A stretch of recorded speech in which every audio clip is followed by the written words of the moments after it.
दोस्तों नमस्कार, स्वागत है आप सभी का। अगर फिर से आई चलते हैं बिहार की ताज़ा खबरों की ओर, लेकिन उससे पहले अगर आपने अभी तक इस चैनल को सब्सक्राइब नहीं किया तो कर लें, जिससे कि आपको बिहार की ताज़ा खबर रोजाना मिलती रहे।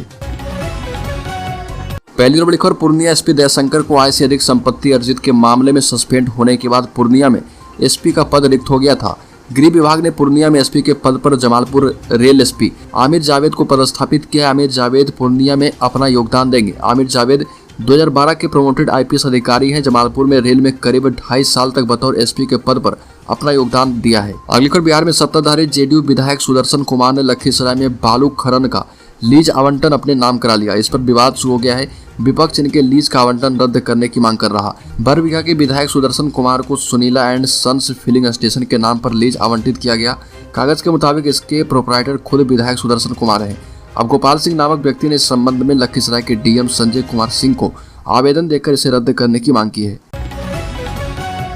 अगली खबर, बिहार सरकार ने अनंत फनन में ईबीसी आयोग का कर दिया है गठन। बिहार सरकार ने निकाय चुनाव को लेकर हाईकोर्ट के सामने सरेंडर कर दिया है। इसके कुछ समय के बाद ही नगर निकाय चुनाव के लिए आयोग बनाने की घोषणा कर दी। बिहार सरकार ने नगर निकाय चुनाव में अति पिछड़ा आरक्षण को लेकर आयोग का गठन कर लिया है। नोटिफिकेशन जारी कर दिया गया है। जेडीयू के प्रदेश महासचिव नवीन कुमार आर्य को इस आयोग का अध्यक्ष बनाया गया।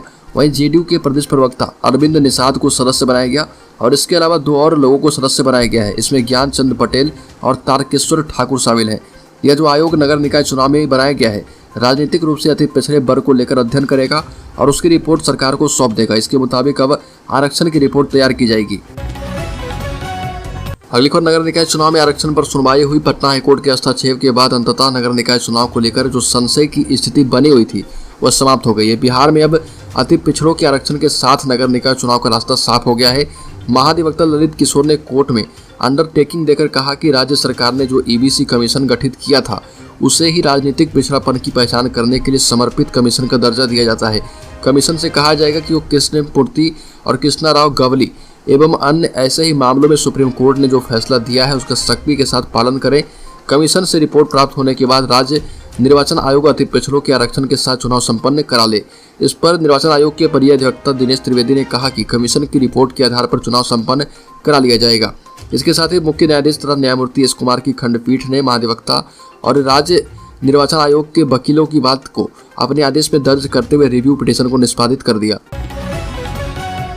अगली खबर, चुनावी रंजिश में नालंदा के हरनौत के नेवसा पंचायत की मुखिया मंजूषा कुमारी के पति लालजीत सिंह धीरज की पटना के बोरिंग रोड स्थित पानी टंकी कचरा डंपिंग यार्ड के पास अपराधियों ने हत्या कर दी।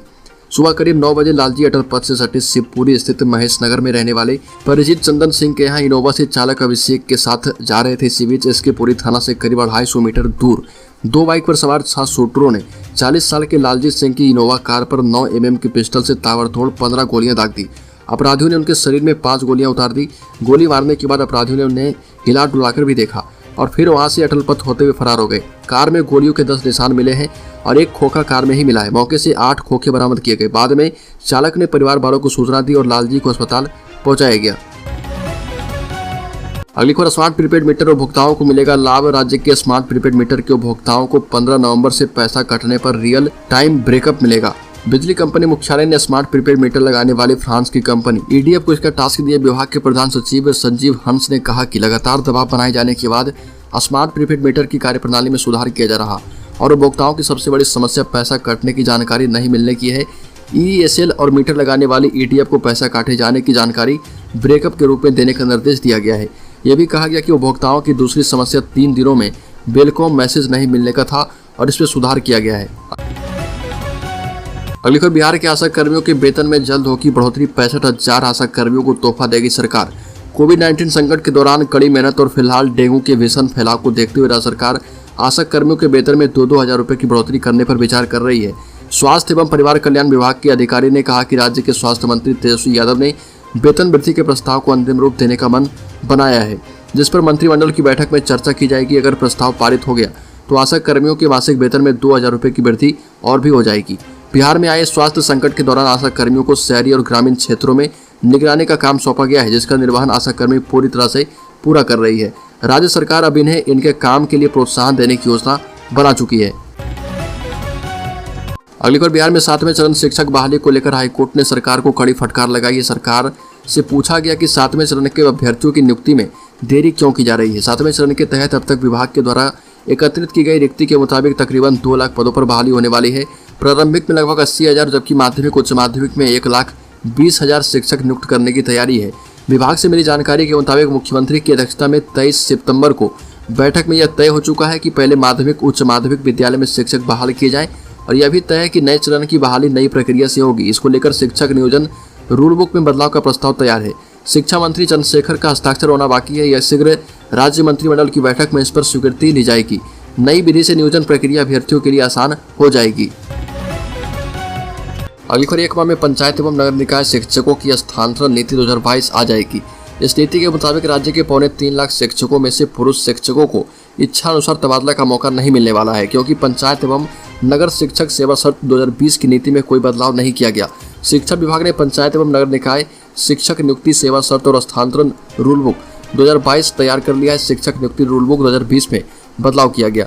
2022 के रूल बुक के मुताबिक नियुक्ति की प्रक्रिया बदलाव होगा, लेकिन सेवा शर्त में बदलाव नहीं किया गया। शिक्षकों को प्रोन्नति में 10, 20 और 30 साल की सेवा का लाभ पुराने शिक्षकों की तरह मिलेगा, लेकिन स्थानांतरण रूल बुक में बदलाव नहीं किया गया। माना जा रहा है कि इस माह के अंत तक शिक्षक नियोजन सेवा शर्त प्रोन्नति एवं स्थानांतरण संशोधित रूल बुक 2022 पर कैबिनेट की सहमति मिल जाएगी। साथ ही तबादले के लिए इच्छुक शिक्षकों से सॉफ्टवेयर के माध्यम से आवेदन लिया जाएगा। सभी डीओ जिलावार, नियोजन इकाईवार, विषयवार, कोटिवार रिक्त पदों की सूचना वेब पोर्टल पर अपलोड किया जाएगा। जिस कोटि के शिक्षक है उसी कोटि के लिए तबादले के लिए आवेदन कर पाएंगे। निगरानी जांच में फंसे शिक्षकों को आवेदन का मौका नहीं मिलेगा। अगली खबर बिहार में मार्च तक बहाल होंगे 2 लाख शिक्षक। इस बार बदल गए हैं नियम। अक्टूबर से प्रक्रिया शुरू है। आपको बता दें कि बिहार में मुख्यमंत्री नीतीश कुमार की 10 लाख युवाओं को नौकरी और 10 लाख युवाओं को रोजगार देने के वादे पर तेजी से काम किया जा रहा। मुख्यमंत्री के निर्देश पर शिक्षा विभाग ने नवंबर में 2,257,000 शिक्षकों की नियुक्ति प्रक्रिया प्रारंभ करने की सारी तैयारियां पूरी कर ली है। इसमें प्रारंभिक शिक्षकों को 80,257 पद और माध्यमिक एवं उच्च माध्यमिक शिक्षकों के 1,20,000 पद शामिल हैं।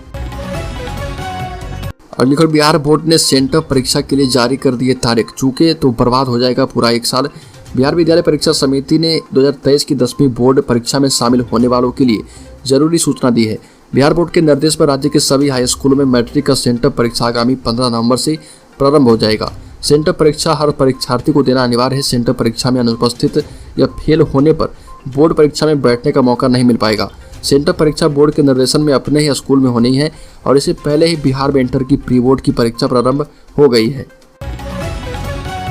अगली खबर बिहार में संविदा कर्मियों को नीतीश सरकार झुनझुना दिखाती रही है और लगातार दिखा रही है। बिहार में सरकारी सिस्टम संविदा के सहारे चल रहा। राज्य सरकार के ज्यादातर विभागों में जो लोग अपनी सेवा दे रहे हैं वह नियमित नहीं है, बल्कि संविदा के आधार पर कार्य कर रहे हैं। बिहार में संविदा कर्मियों की अच्छी खासी तादाद है और लंबे अरसे से इनकी तरफ से यह मांग होती रही कि सेवा को नियमित किया जाए। संविदा कर्मियों की मांग को लेकर कई बार आंदोलन भी देखने को मिले हैं। सरकार ने संविदा कर्मियों की मांग के ऊपर कमेटी का गठन किया था। सालों बाद रिपोर्ट आई, लेकिन यह केवल झुनझुना ही निकला है। ओडिशा में संविदा कर्मियों को नियमित कर दिया गया है और संविदा कर्मियों की सेवा बिहार में अस्थायी नहीं होगी। इसको लेकर सरकार पहले ही फैसला कर चुकी है, लेकिन ओडिशा की नवीन पटनायक सरकार ने संविदा कर्मियों को नियमित कर दिया है। अगली खबर बिहार नगर निकाय चुनाव पर हाईकोर्ट के फैसले के बाद नीतीश सरकार पर जमकर हमला बोल चुकी है बीजेपी। राज्यसभा सदस्य सुशील कुमार मोदी ने कहा कि सुप्रीम कोर्ट के निर्देश की अवहेलना कर बिहार में अति पिछड़ों को आरक्षण दिए बिना चुनाव कराने की जिद पर अड़े मुख्यमंत्री नीतीश कुमार को हाईकोर्ट में मुंह की खानी पड़ी। नीतीश सरकार को कोर्ट के सामने आत्मसमर्पण करना पड़ा। मोदी ने कहा कि यदि सरकार ने विशेष आयोग बनाने का निर्णय पहले कर दिया होता तो यह फजीहत नहीं होती।